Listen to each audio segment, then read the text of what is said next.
Welcome back to the Summer Run Bobcast. I'm Jesse, this is Emma, and I'm going to start you off with the breakfast today. Friday, November 10th, Long Johns. Monday, November 13th, French toast sticks. Tuesday, November 14th, Bosco sticks. Wednesday, November 15th, biscuits and gravy. Thursday, November 16th, tornado. Friday, November 17th, Long John. Friday, November 10th, pulled pork. Baked beans. Baked beans. Smiles, fruit and veggie bar. Monday, November 13th, ham and deli, chips, fruit and veggie bar. Tuesday, November 14th, chili cinnamon roll, fruit and veggie bar. Wednesday, November 15th, popcorn chicken, cheesy potatoes, fruit and veggie bar. Thursday, November 16th, Thanksgiving dinner. It'll probably be pretty mid, but we're looking forward to it. Yeah. Fruit and veggie bar. Friday, November 17th, Sloppy Joe's. Can't wait for it. Curly fries. Fruit and veggie bar.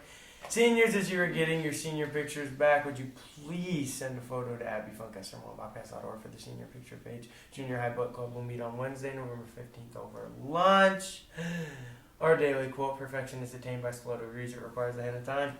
Somebody look into that, as my dear friend Chase said, get that changed, because we've had that same quote for a very long time, and it's old, and it's a bad quote. And on to elementary news. Fruit and veggie program, Thursday, November 9th. Oranges, Mondays after school until 4:30 p.m. during first semester, 3rd and 4th grade coding club. Mondays after school until 4:30 p.m. during second semester, 5th and 6th grade coding club. And Emma's going to tell us our sports and activities. So for today, Friday, November 10th, it is the football semifinals, Veterans Day program at 10:30. Whoa! Junior high tryout was held at 6 o'clock. Saturday, November 11th is play production invite at Lutheran High Northeast. And then next Monday, November 13th, fall winter practice begins. Tuesday, November 14th, there's NBC 1 Act East at Niobrara. Junior high wrestling at EPPJ at 3 o'clock with Elgin Pub. We're also going to add in there that Jesse Teal's missing his phone if you can find it in school. Hello, Summerlin. I'm Barrett with the Summerlin Bobcast Sports segment. And this week we got a really good segment lined up, a special guest at the end of this video. But we're going to go into the first segment of the day, which is, of course, Weekly Review.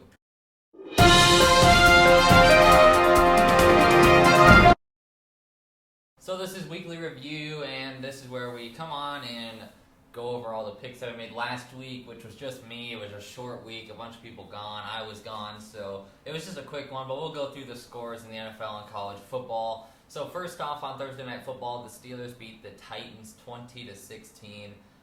In Germany, on Sunday morning, the Chiefs beat the Dolphins 21-14, in a game that I even thought, really everybody thought, that it was going to be like a shootout, and it was 21-14, so a very typical score there. But the Chiefs won that one. Vikings beat the Falcons 31-28. The Browns beat the Cardinals 27-0, so that's rough for any Cardinals fan. Of course, they just traded Josh Dobbs, and Kyler Murray will be back next week, so it's kind of like they basically given up on the season, right? I mean, they didn't care that they lost that game. Packers beat the Rams 20-3. The Commanders beat the Patriots 20-17. The Saints beat the Bears 24-7. The Ravens killed the Seahawks 37-3. I don't know how to talk about that because that's just rough. Seattle played terrible and the Ravens looked good, which the Ravens could be one of the top teams in the AFC based off of what we've seen from like the Bills and the Bengals, right? Obviously the Chiefs and the Dolphins, but both those teams look beatable. I think the AFC is wide open again this year, so I mean the Ravens could be a team in there, right? And so could this next team, the Texans. The comeback win against the Bucs, 39-37. We'll talk about C.J. Stroud and that team a little bit later, but a really excellent performance. They came back. That's another team watch out for in the AFC, especially because that South is not very good. They'll win that division easily. And then, once they get playoffs time, obviously rookie quarterback, it's not experienced, but they could be dangerous in the playoffs. The Colts beat the Panthers 27-13. The Raiders beat the Giants 30-6. The Eagles beat the Cowboys 28-23. The Bengals beat the Bills on Sunday Night Football 24-18. And the Chargers beat the Jets 27-6 on Monday. I ended up going 10-4, so a pretty normal week. That's a pretty typical score, right? Get about 4 wrong. Very normal there. Number 3, Ohio State in college football. They beat Rutgers 35-16. Number 7, Texas beat number 25, Kansas State in a close one, 33-30. Number 11, Ole Miss, they come back. They were actually down in the fourth quarter. They beat Texas A&M 38-35. Clemson which I heard so much talk about Clemson. I believe I even said, like, Notre Dame wins by 2 touchdowns. No. Clemson pulls the upset without Will Shipley, without any of her. I heard a ton of players for Clemson were out. They pulled the upset, keep Dabo Swinney's hopes alive, really, for his coaching job, because people were talking about maybe firing him. I don't know how you could, but they're talking about it. But Clemson pulls the upset against number 12 Notre Dame, 31-23. Early on, they were up like 17-3, so Notre Dame made it a little bit closer of a game, but they still won it by 8. So what a win for Clemson! What a loss for Notre Dame! That kills. Obviously, they've already lost this year in close games with Ohio State. So now that Clemson loss, that's gonna really kill them for the rest of the year. Number 1, Georgia still stays undefeated. They beat number 14, Missouri, 30-21. Number 9, Penn State obliterates. That's the word we're going to use against Maryland. They win that one 51-15. That's a rough one. This one I actually predicted. Oklahoma State, they pull another upset against number 9, Oklahoma. It was 27-24. I said that was going to happen, right? Oklahoma got beat last week. They get beat this week. It happened. It was a good game, too, but Oklahoma's chances are done.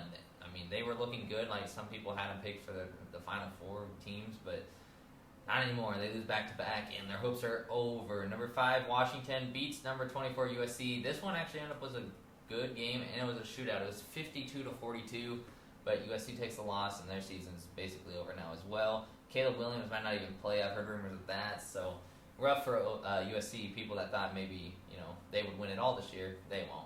Number 8, Alabama beat number 13, LSU, 42-28. Yeah, not much else to say in that one. I thought that would be a closer game, but Alabama handled it pretty well. And then there's this one, Michigan State. You could say pulls the upset, just played better than Nebraska, 20-17. Offense looked bad. We'll talk about it later with special guests, but that's going to do it for Weekly Review. We're going to move on to our second segment of the day, which is Watching You. So this is Watching You, and this week's all about the rookie quarterback, C.J. Stroud. We already talked about him once this year, but he just topped his performance again. He's playing so good, and I've seen many people talking about any show you go watch. They're talking about C.J. Stroud, right? He possibly a top 10 quarterback in the league. I think so. I don't know how you could say there's 11, 12, 13 quarterbacks better than him. He probably is number 10, maybe number 9. Obviously, there's a ton of good quarterbacks when you look at it, right? Josh Allen, Patrick Mahomes, Justin Herbert, Joe Burrow. You can just go on and on and on about good quarterbacks in the league because that's what NFL is. It's a team based on a good quarterback. But C.J. Stroud, as a rookie, has played excellent, and he just helped his case even more this weekend. November 5th versus the Bucs. He went 30 for 42 passing, which comes out to a 71% passing. He threw for 470 yards and 5 touchdowns. He had a passer rating of 147.8, which is actually amazing. He didn't throw a pick again. He set the single game record by a first-year quarterback for passing yards and touchdowns thrown. He led the game-winning drive at the end there versus the Bucs, which, of course, that sucks as a Bucs fan, right? They got K. Dotton in the end zone for a touchdown, and then C.J. Stroud with 47 seconds drives the field and gets it to Tank Dell for the win, which we could talk about the receiving core too because that's a lot of young guys and they're playing great. So that whole Texans team is clicking.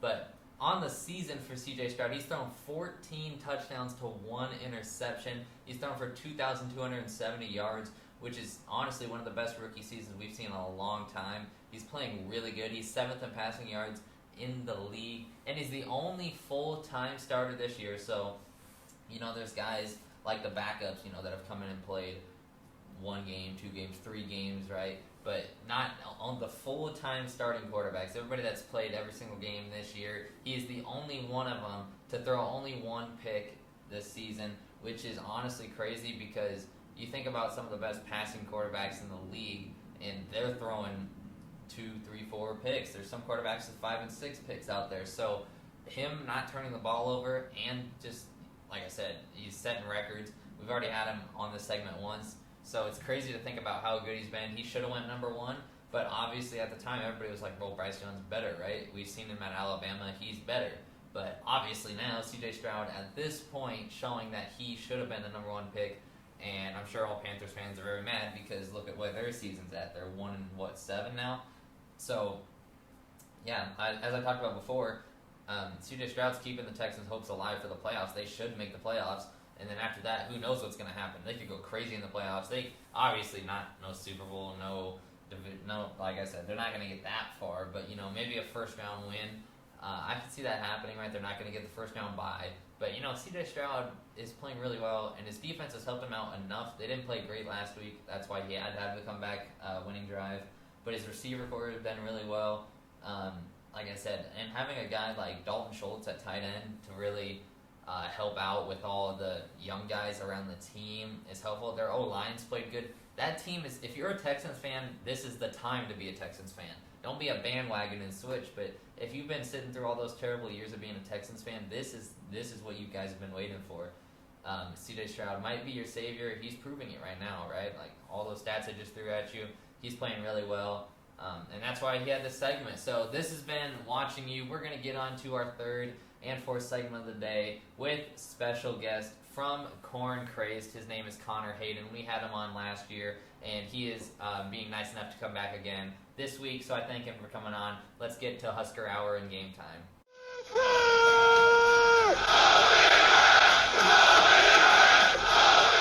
So what's up, guys? We're here in Husker Hour, and we've got another very special guest on this week. It is Connor Hayden from Crazed. He's back. Thank you very much for coming back, and we're just going to talk about Husker sports here for a little bit before we get into our picks. So, first off, I guess, how's your, expectations to reality been for Matt Rule in his first year at Nebraska? I think they've pretty much met exactly what I thought was going to happen. I thought Nebraska would win 7 games this year. Right now they're at 5. They're going to win at least 1, if not 2 of these next 3. There's a chance they could win all 3. So I think they're pretty much spot on.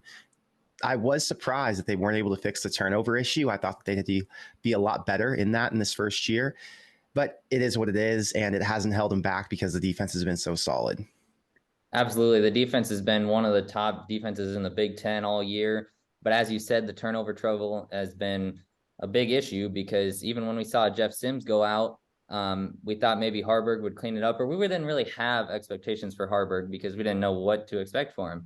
And really, he's played pretty well, going 5-2 as the starter and still in a really good spot to make a bowl game, even with the loss to Michigan State, and could even win the Big Ten West as a big goal. So, it's really still all in Nebraska's hands for the rest of the season. There's a lot of positivity left. And I think that's the important part. For the last, 5 years, it feels like once we get to November, it's kind of like the season's over and we start to think forward. We start to think about what's going to happen in the transfer portal, what's going to happen in recruiting, what can give us hope as fans, because right now there's nothing to look forward to, at least in November. But now in 2023, for the first time in what feels like forever, we actually get to talk about the season, and there's a reason to have hope. There's a reason for people to click into my videos and watch game previews, because it's not just fighting for one more win to get to 4 or 5 total. It's fighting to get to something that's actually meaningful. Absolutely. And on the note of your videos, that last one about Michigan State, man, going into watching that video, I was like, wow, the season's over. The defense didn't look good. Harburg's not the starter. And then I watched it. I'm like, man, he's right. Like, all these things are still in front of us. Harburg just, there's a few things he needs to fix, but with no expectations for him at the beginning, he wasn't even expected to play. And now he's the starter, and he's went 5-2, still got bowl games, still got Big Ten West. So, I don't know how you changed my mind on that, but you did. So that was a great job on that video. It shows you a lot of what people think and the way their minds work. And a lot of Nebraska fans are naturally pessimistic. So if you look at the comments, they immediately divert from I'm hopeful and I'm excited to get to 6 wins to the sky is falling, Nebraska just lost a game, and all of these turnovers are going to hurt them and they'll never be able to win again. That's absolutely ridiculous. I'm pretty sure they had 3 turnovers in all of the games that they won when Harburg took over: Illinois, Northwestern, and Purdue. And what happened? They won. They can win again this week. They can win again next week. The teams they're playing over the next 2 weeks are actually as bad or worse than Illinois and Northwestern. Keep that in mind. People think that there's a narrative painted that Maryland's a really good football team because they have a good quarterback. That's not true. Maryland is not a good football team. They're okay. They have some really good athletes. They can't put it together. They're kind of like Nebraska of old. They can't get out of their own way. They can't work cohesively on both sides of the ball, and that's why they're on a 4-game losing streak. You look at Wisconsin.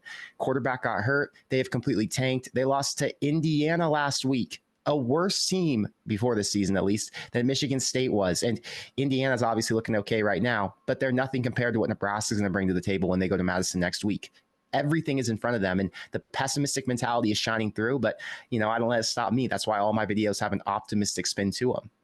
Absolutely. The next thing I want to talk about is what have you been like thinking about all the injuries? Because obviously that's one of the biggest things. What do you think the team would be like, say, if guys like Marcus Washington, IGC, the running backs, those guys don't get hurt? To be honest, I don't think it's really hurt Nebraska that bad. I think against Michigan State, it was a little bit painful not to have any receivers who could get off the line because they got dominated in press coverage. So maybe you could say they'd win the Michigan State game. Outside of that, I don't think anything really would have changed, right? Nebraska hasn't been winning games because of their offense, and they weren't going to win games with that offense either way. They've been winning games because of their defense. You could argue Deshaun Singleton going out, Luke Reimer missing a game, Prince Will, Cam Lenhart, all those guys getting banged up throughout the season really hurt this defense and set them back in a few different ways, but it didn't hurt them enough. The offense got depleted. The offense has really struggled because of their offensive scheme and because of their personnel, not because the original starters weren't in. So I think it's kind of been a system of, or a series of unfortunate events for the offense, starting with the Jeff Sims kind of debacle at the beginning of the year. But the guys who were starting weren't such game changers that they would have fixed this offense. It's just kind of is what it is in year one. Yeah, and I mean, it gives freshmen and younger guys just chances to play, like guys like Jalen Lloyd that we didn't even think were really going to touch the field that much.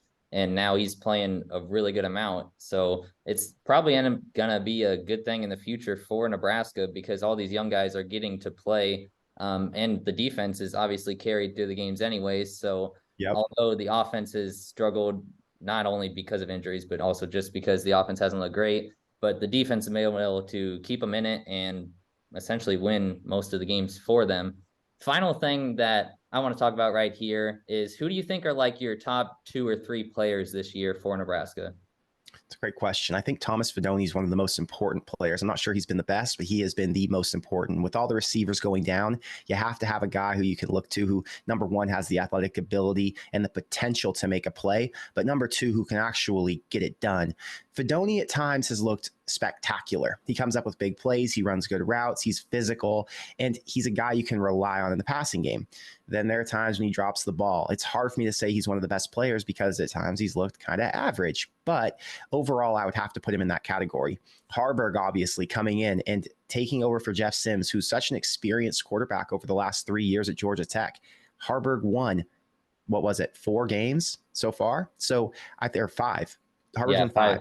The fact that he came in with no prior experience, with such limited coaching throughout this spring and being expected to be a third string quarterback, I mean, you got to look to him and say, I know he's flawed, but his running ability has really carried Nebraska to another level. On defense, there are a bunch of names. I really like Luke Reimer, but the main two are Isaac Gifford and Nash Hutmaker. They've been the 2 most impactful. Hutmaker's name's kind of slowed down when you talk about the post-game reactions, but it's because he's getting double teamed now. Teams know how to scheme against him, and it's actually opening up opportunities for guys on the edge like Prince Will and Cam Lenhart. So and Jamari Butler's another one. Anyway, there are so many good ones on defense, but I think I'd have to go with Gifford as my number 1 on defense.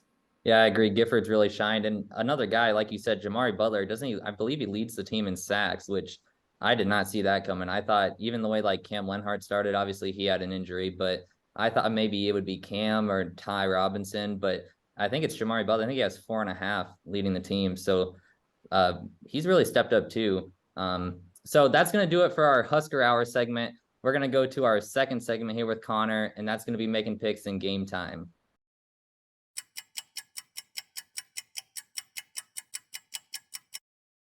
So we're here in game time, of course, with Connor Hayden, and we're going to start here in the NFL. We got the Colts playing the Patriots. I'm taking the Patriots. I think they got a little bit better as time's gone on. I mean, I like the Colts, but I'm not 100% sold on Minshew, and I'm going to stay away. Yeah, I agree. I think the Patriots win it. Just like you said, Minshew is filled in decently, but I think the Patriots at home get that one done. We got the Texans, who have actually looked really good this year, playing the Bengals. I'm going to take, what's the spread? That's a good question. Because it's not fair for me just to tell you the Bengals, because the Bengals are obviously going to win. But if we add in the spread, maybe the Texans with the points. Texans have been good. CJ Stroud with the 2 receivers are solid. I actually have Tank Dell on my fantasy team, and he exploded last week. Nico Collins is pretty good. So maybe they have a chance to keep up. But yeah, Bengals are going to win. Yeah, I think I'm going to take the Bengals. CJ Stroud had an excellent performance. He set the record for passing yards as a rookie quarterback last year. But the Bengals at home, that offense is finally rolling. I think the Bengals win it. Jamar Chase, T. Higgins, those guys get going. I think the Bengals get it done, especially against a younger guy like CJ Stroud, not as experienced. So I think the Bengals win that one. The Saints playing the very banged up Vikings. I'm going to ride Vikings because I love Josh Dobbs, and I think he was awesome last week. Yeah, actually, the same reason for me, because that's crazy to really think about that he came in for what he was there for like 3 days before the game. Just knew the plays. They weren't even planning on playing him at all. And then he comes in and he wins the game for him. So I think now another week under his belt, I think the Vikings get it done, which I believe would be like 5 straight wins for them, which they started rough. And then obviously Justin Jefferson went down, Kirk went down. So that'd be a really good bounce back for them. The Packers playing the Steelers. Take the Steelers. I like the Steelers. I think the Steelers have pretty good defense. Their defensive line's obviously strong, so I'm just going to keep riding them. The Steelers kind of remind me of Nebraska, the way their defense plays, but their offenses kind of look slow. And for that reason, I'm going to go Packers. Again, that's another wide receiver room that's really banged up too, and it's really young. Christian Watson got hurt, and of course, they're starting Jordan Love now. But I think the Steelers offense is not going to do enough, and I think the Packers get it done on the road. We got the Titans playing the Bucks. I don't know, man. I like Baker Mayfield, but he's not that good. I'm going to probably ride Bucks. I think the Titans' last game was a nail biter at the Steelers, and they just could not get it done. I don't know. Will Levis mania got really excited on Twitter. People were all pumped up for him, but I don't know if he's as polished as people think he is. So I'm going to go Bucks.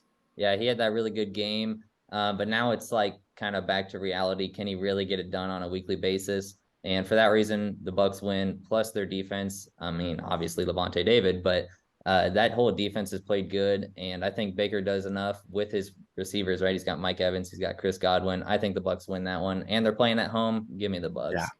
49ers playing the Jags. I mean, it's hard to go against the 49ers, but I like the Jags. I like Travis Etienne. I think the Jags have potential to win some more games this year. I just don't know if they can do it against the 49ers. Yeah, I think the Niners win it. They've looked a little rough the last couple of weeks. Debo's been injured. McCaffrey hasn't played as great. Obviously, he was playing excellent at the beginning of the year, but this one, I feel like the Niners win. I think they win it pretty easily. A couple touchdowns probably, but as you said, the Jags honestly look pretty good with bringing Ridley over after his suspension. That offense looks good. I don't know if their defense can hold the Niners, so that's why I'm going to take the Niners there. We got the Browns playing the Ravens.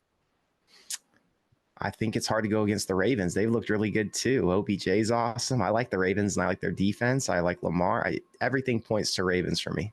Yeah, I got to go Ravens. The Browns, another team that's dealt with injuries all year. Their running back room has been really killed by injuries, and that sucks, especially for Nick Chubb, because he was on pace. I mean, for one of the best probably careers as a Brown. Obviously, there's some greats there, but Nick Chubb, that sucks. But as you said, that Ravens offense, Lamar's getting rolling. He's finding his receivers. He's got Mark Andrews. The running game looks good. I think the Ravens win this one pretty easily. They're playing at home. All things, like you said, point to the Ravens winning this one. We got the Lions playing the Chargers. I'm going to this game. My friend's dad is actually on the staff for the Lions. So he sent me a Jahmyr Gibbs jersey, got me field passes to the game. I'm pumped up for it. I'm a Lions fan this year. So I'm riding the Lions. I think Gibbs has looked freaking awesome. I love David Montgomery, but I want to see him come out because I liked watching him in college. He's fast. I think he brings a different element to their offense. One of the receivers went to my high school, St. Brown, and he's been solid this year, but they've got other guys and they go deeper. They have Jamison Williams, who hasn't broken out yet. They have Reynolds. They have multiple guys for Goff to throw to. And I just think overall, the Lions have a real good chance to actually make a push in the playoffs this year. Chargers have been a little bit more inconsistent. I know they won last week. I actually thought they were going to lose that one, but they found a way to get it done. So give me the Lions. Chargers are surging, but I just don't think the Chargers have it in them to make a run. Yeah, I actually agree with this because the Lions offense, like you said, has looked really good. Their defense is finally playing at least a lot better than they have in the last couple of years. The Chargers, another team with injuries, Mike Williams done for the year. Obviously, their defense is great. I mean, they have Joey Bosa on that team. So, I mean, it's hard to pick against the Chargers, but I'm going to because I think Amon-Ra is going to have a really good game, and he's on my fantasy team. So there's definitely no bias there. So I'm going to go ahead and take the Lions in that one. And we're going to move on to the Giants playing the Cowboys. I mean, is this really a game we have to pick? Yeah. Giants are freaking terrible. It's obvious I'm going Cowboys, but the Giants have some okay guys. They have some okay receivers. Wan'Dale Robinson's on their team. I don't know what their situation is at quarterback right now, but they're just down bad, and this isn't their year. Yeah, I think the Cowboys won this one easy. They're playing at home. I mean, they had that rough loss last week to Philly where they could have won it at the end.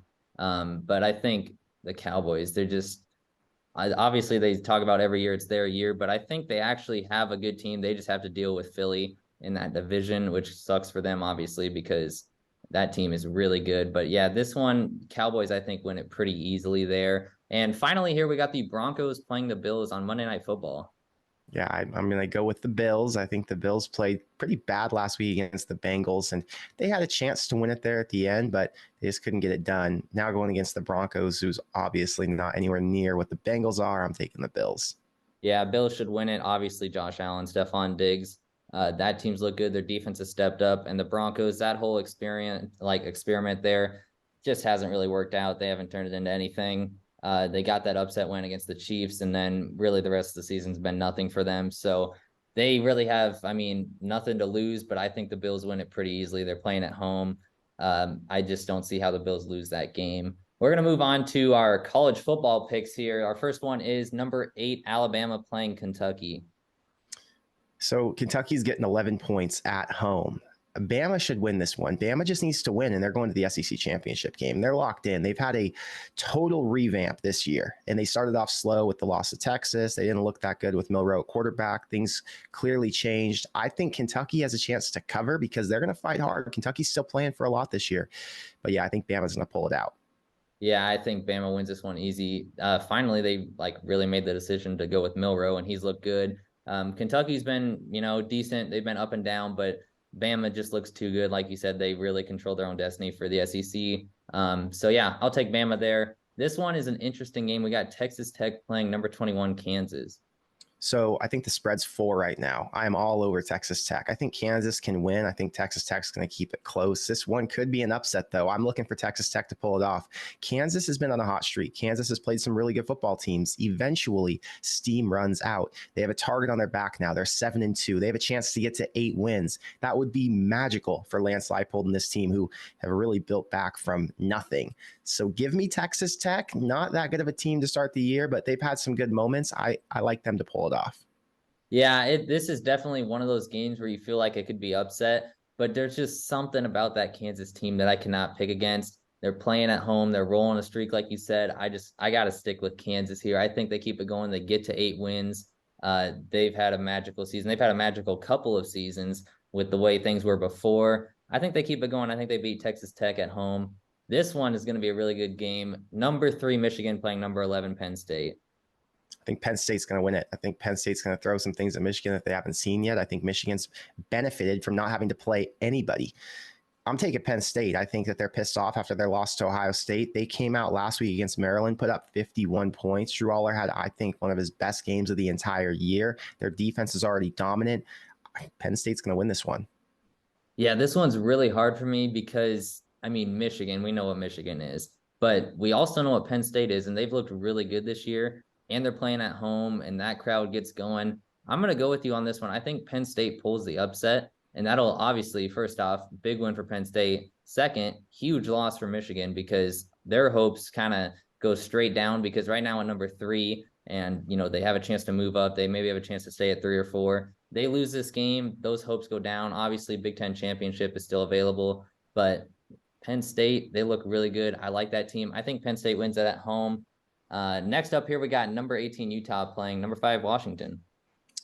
So Washington's at home, I think. I think Washington obviously is going to win, but it's a 9.5 point spread. I think Utah can keep it closer than 9. I think Utah has a really strong defense. Their offense, even though they haven't had Cam Rising all year, they're good enough and they find ways to get it done. They're pretty good at running the football. Washington's coming off a big road game at USC that was meaningful because it really propelled them into the conversation where we think they're a lock for the Pac-12 championship. I'm taking Utah with the points, but Washington's going to win. Yeah, I agree. I think it's a closer game than a lot of people think, but Washington, first off, Michael Penix has looked really, really good. I think he's probably top 2 or 3 in the Heisman race right now. I actually think he might win it. But again, Washington at home, it's going to be too much. I think Washington wins that one. It's going to be a close game, though. Like I said, 3 to 7 points is what I'm guessing. It's going to come down to the wire, maybe a game-winning drive, but I got Washington there. Then we got number 17, Tennessee, playing number 12, Missouri. It's a tough one to predict. Missouri has an electric offense. I don't think one of their starting receivers is going to be playing this week. Missouri, I really liked early on in the season. I still like them now, but after they lost to Georgia, their SEC championship game hopes died. Tennessee is in a totally different position. Tennessee wins this week on the road, and they control their destiny. They have Georgia at home next week. If they can somehow manage to pull that off, they're going to meet Alabama in the SEC championship game. So I'm taking Tennessee. I think they're focused, locked in. They're not in the look-ahead spot because they have to beat Missouri to keep hopes alive. Yeah, it's a big game for both teams, honestly. Missouri has looked really good. They're rolling. Tennessee, though, they're also rolling. That's the reason I'm going with Tennessee. I think that right now, like you said, they have to win, and I think they can win this game. They're only thinking about this game. They're laser focused on it. I think Tennessee, not really an upset, but I mean, obviously, like by the ranking wise, it's an upset. I think Tennessee wins it. I think they win it by a touchdown, maybe 10 points, and a big win to keep their hopes alive in this season. This one is a closer ranked matchup, but I don't think it'll be a close game. Number 10, Ole Miss playing number 2, Georgia. I do think it'll be a close game. I love their quarterback, Jackson Dart. I think he got jammed up at Alabama because they do have a really good defense, but Lane Kiffin always finds a way to throw a wrinkle in, and he knows how to get his offense going. They have a strong run game, so if they can get the run game established against Georgia, I think they can keep this within 10 or even 7. Obviously, Georgia's probably going to win it because they're locked in and they know what their destiny says. They could go back to back to back, but I do think Ole Miss is going to show up.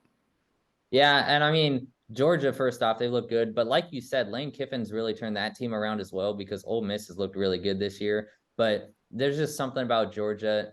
I think they are like super locked in because last week I believe they played without Brock Bowers and they still won that game like pretty easily as well. And Georgia, I mean, three-peat, that's something that doesn't get done a lot in any sport, let alone college football. So I think they're locked in. I think Georgia wins it. And I think it'll be 14, 17 points, Georgia win. But again, that's one of those games where it's like, you're definitely going to watch it because you know that that's going to be a good game. This one is number 7, Texas and TCU. Texas gets Quinn Ewers back. TCU's been kind of down. I think Texas is like a 10-point favorite and it's on the road. I don't really think much of TCU this year, and I think Texas will have their way. Yeah, I think Texas handles them, even on the road. I mean, we saw the way the year started out for TCU, obviously having to play Colorado, and that upset. And ever since then, it didn't really look like an upset. They look pretty evenly matched now at this point in the season. But obviously, I think TCU is way undermanned. Texas should handle them probably 14, 20 points. I'd even take 3 touchdowns on them. I think Texas is really going to handle them. Big win for Texas, and TCU's year is essentially over at this point. So give me Texas there. Florida now plays number 14, LSU. I think LSU has a really strong offense, and I think Florida can run the ball okay, but I don't think they can match the points that LSU can put up. It's in Death Valley. It's at night. It's a rivalry game. LSU doesn't have as much to play for now. They're coming off 3 losses now total, which takes them out of the SEC championship, but they're still a potential strong. I don't know if you can get to a New Year's Six bowl at this point, but they are a strong candidate to get to a good bowl game. Jaden Daniels is still considered a Heisman guy, so he's going to want to fight and put up points. I'm going to take LSU, and I think they're going to win by 21 plus. Yeah, I think LSU handles them. Like you said, Jaden Daniels, still an outside chance at the Heisman, but otherwise, I think he's played really good this year. He's been one of my favorite quarterbacks to watch in college football. And like you said, Florida just kind of a rough season for them. They had hopes going into the year, but nothing really amounted to anything. And LSU is playing good. They're not playing great, but they are playing good. Like you said, 3 losses. Not like a ton to play for, but obviously they could still lose out on a lot. So I think LSU at home night game, I think they win that one. Couple touchdowns there as well. This one's another night game. It's USC and Oregon.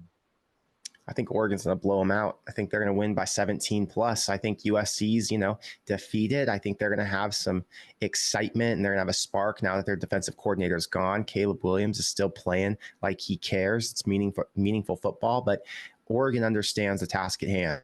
they're on a mission to get to the playoff, and they're not going to slow up for anybody. They're definitely not going to slow up for USC, since they know there's a backdoor chance that they could come in and pull the outright upset. So Oregon, I think, holds on and wins by 17 plus. Yeah, I think Oregon wins it. Like you said, USC, another team that was very high hopes, right? Caleb Williams might be the Heisman. They might win a national championship, and everything's went downhill for them. A lot of people almost look like they don't really care anymore, except for Caleb, right? Caleb's looked like he actually cares. He really showed the emotion in the last game. But this one just looks like one that Bo Nix is not going to lose. Oregon at home at night. In this game, I think, 14, 17 points easily for Oregon. They win it. And now, of course, we got the best game of the weekend, Maryland playing Nebraska. Yeah, I think Nebraska's going to handle them. I don't think it's going to be close. I think 27-17 is reasonable. I think a 10-point win for Nebraska should be expected. They should go in and dominate a team who is not playing well these last 4 weeks, doesn't have a lot left to play for outside of getting to a bowl game. Everything just feels like Nebraska is on this uprise. They have this mentality that they can do more than what they've done so far. Last week was a minor setback. It was a good setback. I told you, I made that video, and that video said, this is a good loss for Nebraska. It came at the right time. It's going to reset themselves. It's going to make them realize we're not as good as who we thought we were. Our record says that we're a 5-4 team. We feel like we're a 7-win team, so we have to go out there and prove it. That's the mentality going through the locker room right now. They're at home. The fans are going to be amped up because even though Maryland's not that good this year, they're still a 5-win team who could knock you off at any given Saturday. So Nebraska fans are going to help out. I think the crowd's going to be loud, and I think Nebraska's going to come and handle it. Absolutely. Nebraska, we all know the story this season, everything. Matt Rule coming in.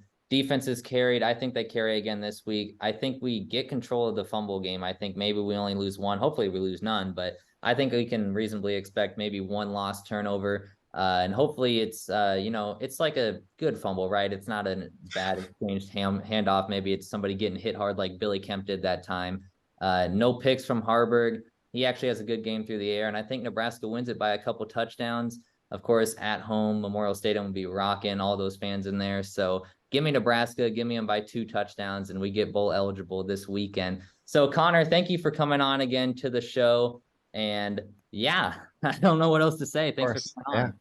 Yeah, I'm glad I was able to come and give my picks. Absolutely. And we'll see you guys next week.